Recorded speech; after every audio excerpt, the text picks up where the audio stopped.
Bismillahirrahmanirrahim.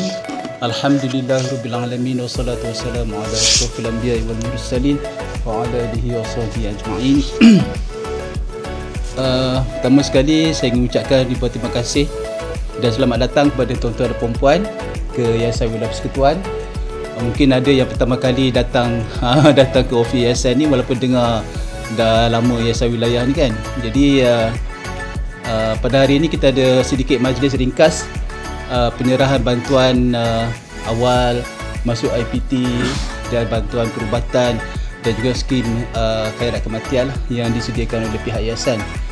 Jadi ini adalah antara beberapa skim yang kita sediakan di yayasan ni. Dah lama dah sebenarnya, cuma tahu tak tahu je lah kan di kalangan warga wilayah ni.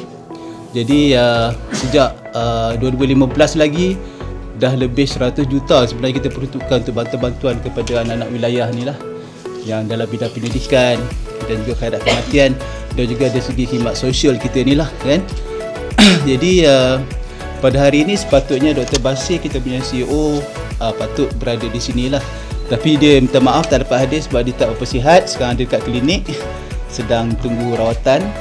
Jadi insyaAllah saya akan sempurnakan majlis ni. Saya pun faham tuan-tuan dan perempuan hari ni hari bekerja, so hari ni memang saya ingat ada yang bekerja dan lepas ni mungkin nak pergi meneruskan kerja masing-masing lah.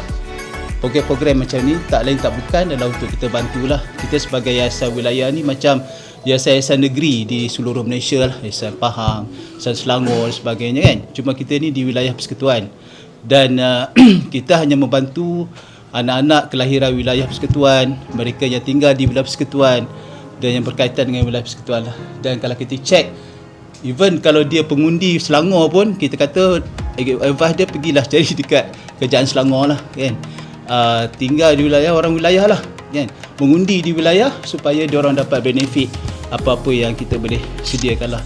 Saya sebagai penerima bantuan awal persekolahan ingin mengucapkan terima kasih kepada Yayasan Wilayah Persekutuan kerana ia sedikit banyak dapat membantu saya meringankan beban keluarga dalam menambah barang-barang keperluan untuk ke persekolahan.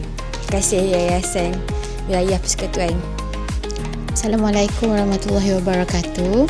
Alhamdulillah, syukur, terima kasih kepada Allah Subhanahu Wa Taala atas rezeki yang dikurniakan pada hari ini. Saya mendoakan Yayasan Wilayah Persekutuan terus maju dalam membantu anak-anak warga wilayah, and semoga bantuan awal IPT ini memberi manfaat yang terbaik untuk anak saya membuat ACCA profesional di Intech Shah Alam. Terima kasih.